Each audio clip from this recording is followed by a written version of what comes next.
ফেরাউন কামরার ভিতরে বসে বসে আমার আল্লাহকে ডাকে আর বলে, মাওলা আমি তো জানি তুমি সত্যিকার অর্থে আল্লাহ, আর আমি ফেরাউন 2 নাম্বার খোদা। ও আল্লাহ, আমি কেন আল্লাহ দাবি করি? এর পিছনে কারণ হইল, আমি যদি আমাকে আল্লাহ দাবি করি, মানুষ যদি আমাকে খোদা মানে, তাহলে আমার অন্তরে শান্তি পাই। নাউজুবিল্লাহ। আর জোরে কোন এমন খোদা দাবি করনেওয়ালা পৃথিবীতে আরো আসছে না? আসছে না? আরো জোরে কোন। বহুত আছে, সব কথা বলা যাবে না। ফেরাউন খোদা মানছে, এ কেমন আল্লাহ যেই আল্লাহ দুনিয়া থেকে বিদায় হয়ে গেছে, আল্লাহ মরেনি। আরো জোরে কোন। ওয়াজিবুল ওজুদ जो हमेशा से और हमेशा रहेगा, যে আল্লাহ সব সময় আছেন, সব সময় থাকবেন। কিন্তু ফেরাউন খোদা দাবি করলেন, মরিয়াও গেলেন। এটা আবার কেমন খোদা? আসিয়া বলেন, এটা হইল 2 নম্বর খোদা। নিজে খোদা দাবি করে, আমার আল্লাহরে আল্লাহ বলে ডাকে। কেন ডাকে? কারণ আছেনি না নাই?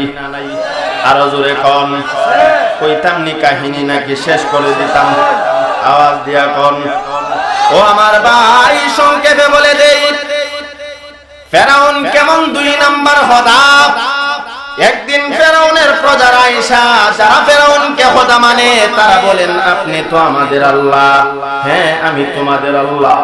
তাহলে আপনি যদি আল্লাহ হয়ে থাকেন, জমিনগুলি বৃষ্টির কারণে মরে যাচ্ছে, ক্ষেতগুলি একদম শুকায় গেছে, আপনি একটু বৃষ্টি দিয়ে দিবেন আগামীকালকের ভিতরে। ফেরাউনের বাপে বার বনি বৃষ্টি দিত।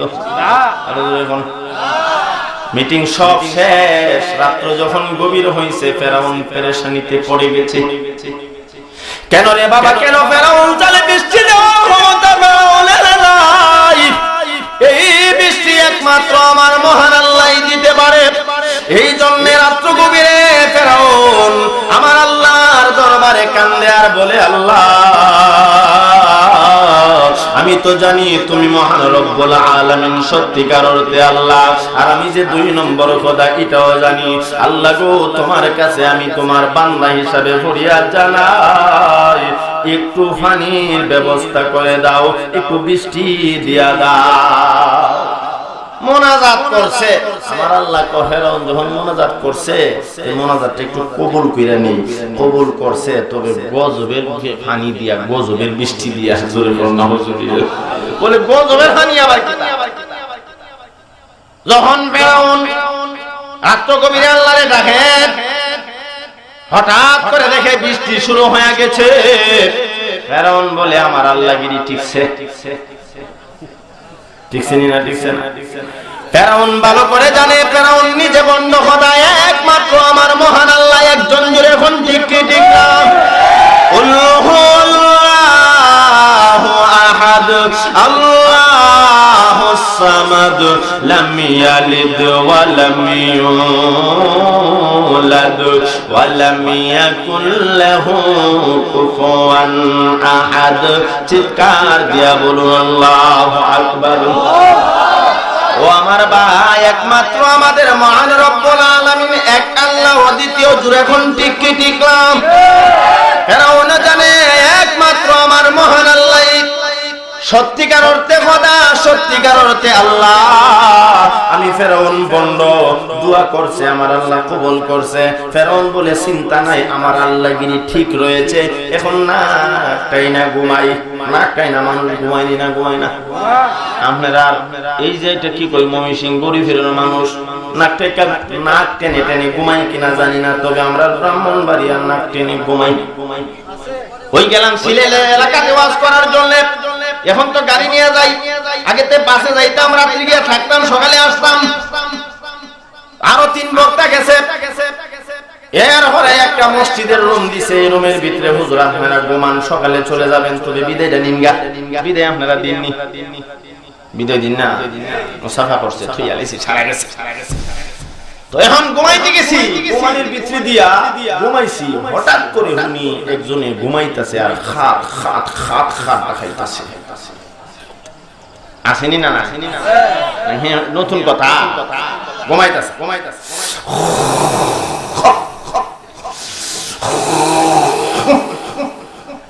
এক ডাকে শুনে আর ঘুমাইতাম না। এই বেটা ঠিকই না করো বেটা, এত বেটা শুনে না পুরা ঘুমো বেটা, আর ঘুমাইতাম পারলাম না। এমন আসেনি না? না আল্লাহ তুমি মাফ করো, এই অভ্যাস অনেকের আছে, আল্লাহ তাআলা দিছে। অনেকের ফোন তো সমান না, অনেকে দেখা যায় শ্বাস বের করতে কষ্ট হয়, এজন্য আওয়াজটা এমন হয়ে যায়। যখন ঠিক কি ঠিক না, এই সে শ্বাস নিঃশ্বাস এটা কিন্তু আল্লাহর বড় একটা নিয়ামত। যখন ঠিক কি ঠিক না, আমার পূর্বে হযরত আলোচনা করেছেন নিয়ামতের। ও ভাই, কত নিয়ামতের শুকরিয়া আদায় করবেন। আমরা যে একটা শ্বাস ভিতরে নেই, আবার শ্বাসটা ভিতরে ফালাই, এই শ্বাসটার দাম কত আপনি জানেন? এই শ্বাসটা যদি একবার বন্ধ হয়ে যায়, মাইকে আলান হয়ে যাবে মুফতি মঞ্জুর, মুফতি মানসুরুল হক সাহেব আর নাই। যখন ঠিক কি ঠিক না, ওনার ভিতরে যে প্রতিদিন শ্বাস যায়নি না, না আপনার ভিতরে দিয়া যায়, আবার বের হয়নি না, হয় না। হুজুরের ভিতরে দিয়া, সভাপতি সাহেবের ভিতরে দিয়া আয়া যায়, আমার ভিতরে দিয়া আসতেছে, বের হইতেছে, ঠিক কি ঠিক না? এর কত দাম। নিঃশ্বাস তাফসীরের ব্যাখ্যাতে লেখে, নিঃশ্বাস যখন আপনার আমার নাকি দিয়া মুখে দিয়া ভিতরে যা, আল্লাহ রেজিগা, আল্লাহ গরিফুরের তোমার বান্দার নাকি দিয়া আমি যাইতাম নি, মুখে দিয়া যাইতাম নি, আল্লাহ তো যাও, এমনি ফট করে ভিতরে ঢুকি। সুবহানাল্লাহ, বুঝাইতাম পারছি। আবার যখন শ্বাসটা ভিতরে যা, আপনার বড় আরাম লাগে, লাগেনি না? লাগে না?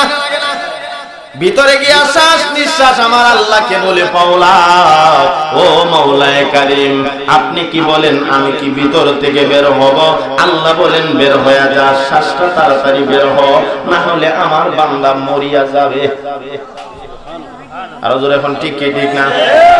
এই নিঃশ্বাস প্রতিবার আপনার আমার ভিতরে যাবার, আপনার আমার ভিতর থেকে বের হয়। বৈজ্ঞানিকরা রিসার্চ করে চিন্তা ভাবনা করে বের করছে, রাত দিন 24 ঘন্টার ভিতরে 24,000 বার ভিতরে যায় আর আসে। একবার যদি বন্ধ হয়ে যায়, আর আপনি বাঁচার সম্ভাবনা না। ঠিক কি ঠিক না? এই যে নিঃশ্বাস কত বড় নিয়ামত, এই নিঃশ্বাস একবার বন্ধ হয়ে গেলে সকালবেলা মসজিদের মাইকে আয়ালান হয়ে যাবে, গরিপুর দুহা কলার মদিনাতুল উলুম মাদ্রাসার হুজুর আশরাফুল ইসলাম, আশরাফুল আলম আর দুনিয়াতে নাই। বলে কি হইছে? রাত্রে বেলা ঘুমাইছে, হঠাৎ করে হার্ট স্ট্রোক করেছে। এটা তো বড় কোন রোগ না, বড় কোন রোগ না রে বাবা। ওই যে নিঃশ্বাস ভিতরে গেল, আমার আল্লাহ বলেন আমার বান্দার ভিতর থেকে আর বের হবে না, নিঃশ্বাস আর ভিতর থেকে বের হয় না। আপনি আমি বলি স্টপ করে ফেলেছেন, ঠিক কি ঠিক না? এই নিয়ামত কত বড় জিনিস, কত নিয়ামতের কথা বলবো। হাত দিলেন, পা দিলেন, চোখ দিলেন, কত নিয়ামত খাইতেছি, কোন নিয়ামতের শুকরিয়া আদায় করা সম্ভব না, ঠিক কি ঠিক না? কত নিয়ামত যে আল্লাহ দিলেন, এই নিয়ামতের শুকরিয়া যদি আপনি আদায় করেন, আমার আল্লাহ বলেন আরো নিয়ামত বেড়ে যাবে। আর যদি নিয়ামতের শুকরিয়া আদায় না করা হয়, তাহলে নিয়ামত ছিনিয়ে নিয়ে গজব, আল্লাহ আযাব দিব, ঠিক কি ঠিক না? লা ইন শাকারতুম লাযীদান্নাকুম ওয়া লা ইন কাফারতুম ইন্না আযাবি লাশাদীদ। আমার আল্লাহ বলেন নিয়ামতের শুকরিয়া আদায় করো, নিয়ামত বাড়বে, আমি আল্লাহ বাড়ায়া দেব। আর আদায় করতে না, আমি আল্লাহর পক্ষ থেকে গজব তোমার জন্য অনিবার্য শাস্তি। যেরকম ঠিকই ঠিক না? কি শাস্তি? কঠিন শাস্তির ব্যবস্থা আল্লাহ করে রেখেছেন। জুড়ে এখন কথা ঠিক কি ঠিক না? বলে হুজুর তে তো নিয়ামত খাইতেছি, শুকরিয়া দি সারাদিন খালি আলহামদুলিল্লাহ আলহামদুলিল্লাহ কোন দরকার? জুড়ে এখন ঠিক কি ঠিক না? আপনি সারাদিন আলহামদুলিল্লাহ আলহামদুলিল্লাহ বলতে হবে না।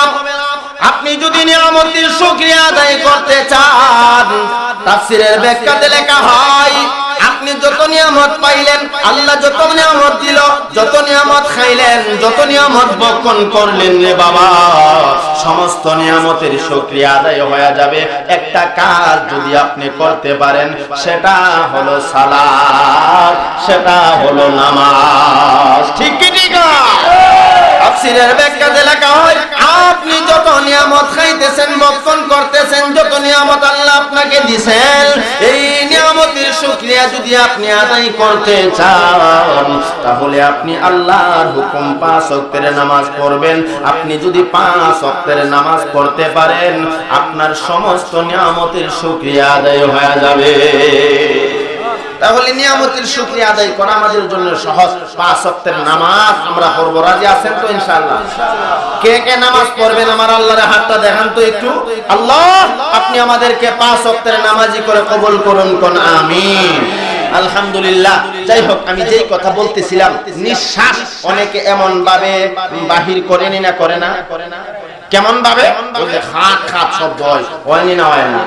তো ফেরাউনও ঘুমাইছে, ঘুমাইয়া খাট খাট দেখাইতে আছে। কেনে? নিশ্চিন্তা, আর অসুবিধা নাই, বৃষ্টি হয়ে গেছে। সকালে উঠা আমারে যারা আল্লাহ মানে এরা বলবো, দেখ আমি কিন্তু বৃষ্টি দিয়া হলাইছি। বৃষ্টি হইছে না হইছে না? ফেরাউন না একটা ঘুমা, খোদা তো নমাজ তো হরণ লাগে না। জোরে হন ঠিক নেই? রুদ্র উঠতেছে কা, খোদা তোমাকে আর উঠে না। রোজারা সকালবেলা উঠছে, যারা তারে খোদা মানে উঠছে, ইয়া আল্লাহ কি খামইলো, যে বৃষ্টি হইছে, যে দিক দিয়ে বৃষ্টি পড়ছে, জমিনের মাটি পর্যন্ত তামা ফিরা ফেলাইছে, কইরা সাপ হয়ে গেছে। আগুন ধরাই দিলে যেমন হয়, একবার সাপ জিনিস। সবাই আইসা তো ফেরাউনের দরজার সামনে, আপনি ফেরাউন দরজা খুলেন। কি হইছে? বৃষ্টি দেওয়ার কথা বলছিলাম, কি দিলেন আগুন? বৃষ্টি হইছে, দরজা খুলে। এমনি ফেরাউন দরজা খুললে দেখে, ইয়া আল্লাহ, গাছ বিরিক যা আছেন সব পুরা সাপ। কি বৃষ্টি দিলেন আপনি? বৃষ্টি পড়ছে, আর যে দিক দিয়ে পড়ছে পুরা সাপ হয়েছে। কি তা খাইমু? আমরা বুঝে ফেলেছি আপনি সত্যিকার অর্থে খোদা নন, একমাত্র আমার মহান রব্বুল আলামিন আমাদের সত্যিকার অর্থে আল্লাহ। ঠিক কি ঠিক না? এই কাহিনী বিবি আসিয়া তাহাজ্জুদের নামাজ পড়তে হইতা, আল্লাহর জিকির করতে হইতা দেখে ফেরাউন কান্দে। এমনি আসিয়া বলেন, ও স্বামী, আপনি বলতেছেন আমারে দুনিয়ার থেকে বিদায় করে দিবেন, আপনি তো আসলে সত্যিকার অর্থে খোদা না, আপনি হইল বন্ড খোদা, 2 নম্বর খোদা। জোরে হন কথা ঠিক কি ঠিক না? আরো জোরে হন কথা ঠিক কি ঠিক না? আমাদের খোদা 2 নাম্বার নাকি 1 নাম্বার? আরো জোরে বলেন। আমাদের মায়ার আল্লাহ এমন আল্লাহ, যে আল্লাহ বান্দাকে গজব দিয়া শেষ করে দেয় না, তবে আল্লাহ যদি গজব দেয় একবারে ধ্বংস করে ফেলে। জোরে হন ঠিক কি ঠিক না? আরো জোরে বলেন। আমি যেই কথা বলতেছিলাম, আল্লাহর বান্দি বিবি আসিয়া কান্দে আর বলে, রে ফেরাউন, আপনি আমার স্বামী হতে পারেন, আপনাকে আমি খোদা মানব না, আপনাকে আমি প্রভু মানতে পারি না। ফেরাউন বলে, রে জল্লাদের দলেরা, আমার বিবি আসিয়া আমারে খোদা মানে না, তারে তোমরা আঘাত করতে থাকো, প্রহার করতে থাকো। ওই জল্লাদ গুলি নিয়া বিবি আসিয়াকে যখন প্রহার করতে শুরু করলেন, আঘাত করতে শুরু করলেন, আঘাতের কারণে, প্রহারের কারণে বিবি আসিয়ার শরীর পেটে রক্ত বের হয়ে যাচ্ছে, রক্ত বের হয়ে যাচ্ছে। জল্লাদ গুলি বলে, ও বিবি আসিয়া, অনেকে খোদা মানে আপনার স্বামীকে, আপনি খোদা মানলে অসুবিধা কি? বিবি আসিয়া বলে, আমি দুনিয়ার থেকে বিদায় হইতে রাজি, একটা মুহূর্তে চললে আমি আমার আল্লাহকে বলতে পারবো না, ফেরাউনকে আমি খোদা মানতে পারবো না। জল্লাদ গিয়া বলেন, ও ফেরাউন, আপনার বিবি এত আঘাতের পরে, এত প্রহারের পরেও আপনার বিবি আল্লাহকে বলে না, মুসা নবীর আল্লাহকে বলে না, আপনাকে খোদা মানতে রাজি না। ফেরাউন সিদ্ধান্ত দিয়া দিলেন, তাহলে সরজমিনে নিয়ে যাও, তার উপরে অত্যাচার শুরু করে দাও, তার শরীরের সমস্ত কাপড় খুলে নাও। নাউজুবিল্লাহ। ও আমার ভাই, 2টা জুলুম করেছিলেন। 1 নাম্বার, বিবি আসিয়ার সমস্ত শরীরের কাপড় খুলে ফেলা হলো। আল্লাহর বান্দি বিবি আসিয়া কান্দে আর বলে, মাওলা, এতক্ষণ পর্যন্ত আমাকে আঘাত করেছে, এতক্ষণ পর্যন্ত আমারে তারা মেরেছে, আমার শরীর দিয়া রক্ত বের হয়েছে, আমার মনে কোনো দুঃখ নাই। আল্লাহ এখন যে আমার ইজ্জতের উপরে হামলা করেছে, আমার মনকে আমি সামলাইতে পারি না। ও মাওলা কারীম আল্লাহ, আমি তো কোনো ভুল করি নাই, অন্যায় করি নাই, আমি তো কোনো অপরাধ করি নাই। আল্লাহ আমি একটা অন্যায় করছি, একটা অপরাধই করেছি, সেটা হলো তুমি আল্লাহকে বলেছি আমার রব আল্লাহ। ইন্নাল্লাযীনা ক্বালু রাব্বুনাল্লাহ সুম্মা ইসতাকামু, আমার আল্লাহ বলেন নিশ্চয়ই সমস্ত মানুষ যারা বলে আমাদের রব আল্লাহ আর এই কথার উপর অটল থাকে, বিবি আসিয়া আল্লাহর বান্দি এই কথার উপরে অটল ছিল না ছিল না? আর জোরে বল, আল্লাহর বান্দি কান্দে আর বলে মাওলা আপনার কাছে আমি কিছু চাই না, আপনি আমার ইজ্জতটা রক্ষা করেন। ওগো আল্লাহ আপনার কুদরতি দিলে কি মায়া লাগে না? আল্লাহ আপনার কি দয়া লাগে না? আপনি এই জালেমদের হাত থেকে আমাকে রক্ষা করেন। এমনি আমার আল্লাহর রহমতে এলাহিতে জোশ এসে গেল। আমার আল্লাহ জিবরাইলকে ডাক দিয়া বলেছিল, রে জিবরাইল যা যা যা, জলদি করে যা, আমার বান্দিরে জান্নাতের জান্নাতি কাপড় পরায়া দে।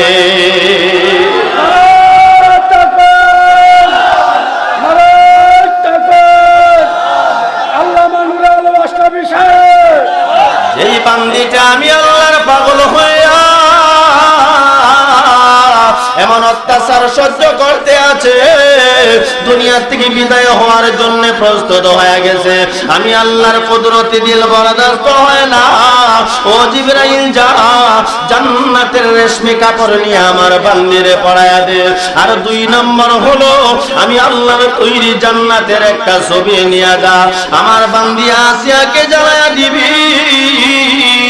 ও আল্লাহর বান্দি আসিয়া, তুমি দুনিয়া থেকে বিদায় হইতে দেরি হবে, আল্লাহর তৈরি জান্নাতে যেতে একটা মুহূর্ত দেরি হবে না। আর জোরে কন্যা সুবহানাল্লাহ। জিবরাইল আমিন জান্নাতে গেলেন, চলে আসলেন, সময় লাগলো না, ছট করে চলে আসছেন। আসিয়া বলে, ও আল্লাহর বান্দি আসিয়া, কোনো চিন্তা নাই, কাপড় পরে নাও।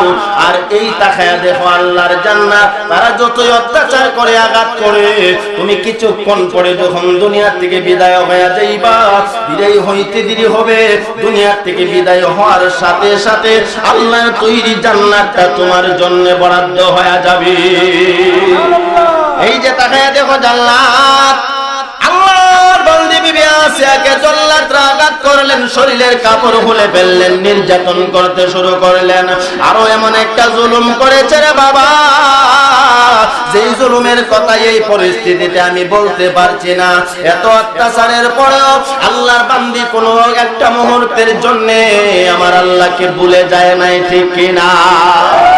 ইন্নাল্লাযীনা ক্বালু রাব্বুনাল্লাহ সুম্মা ইসতাকামু ফালা খাউফুন আলাইহিম ওয়ালা হুম ইয়াহজানুন। আমার আল্লাহ বলেন, যারা আমি আল্লাহকে এক আল্লাহ মেনে নিয়েছে, বলেছে আমাদের রব আল্লাহ, এই কথার উপরে অটল থাকে, অবিচল থাকে, তাদের কোনো ভয় নাই, তাদের কোনো চিন্তা নাই। জোরে বলুন সুবহানাল্লাহ। আর চিৎকার মেরে বলুন সুবহানাল্লাহ। আল্লাহর বান্দি এমনি ভাবে দেখা যায় আল্লাহর জন্য পাগল হয়ে দুনিয়া জীবনটা দিতে প্রস্তুত হয়ে গেলেন। এতক্ষণ পর্যন্ত জল্লাদের আঘাত করলো, চোখের পানি ছেড়ে আল্লাহর দরবারে কাঁদতে আছে। এই জান্নাতের ছবির দিকে তাকাইয়া কান্না বন্ধ হয়ে গেছে, এখন আর কান্না করে না। ওই জান্নাতের দিকে তাকাইয়া ডাক দিয়া বলে, রে জল্লাদের দলেরা, আর একটা মুহূর্ত দেরি করিস না, দে দে দে, আমার জীবনটা শেষ করে দে। আর একটা মুহূর্ত আমি দুনিয়াতে থাকতে চাই না, আমি এই মুহূর্তে দুনিয়া থেকে বিদায় হয়ে যাব। জল্লাদ বলে আর সাহায্য হয়ে গেল। ঘটনা কি পাগল হয়ে গেল নাকি? না না না, আমি পাগল হয় নাই। তোমরা জানো না, আমাকে তোমরা যতই আঘাত করো না কেন, ওই আঘাতের কথা আমি ভুলে গেছি। কারণ হইল হযরত জিবরাইল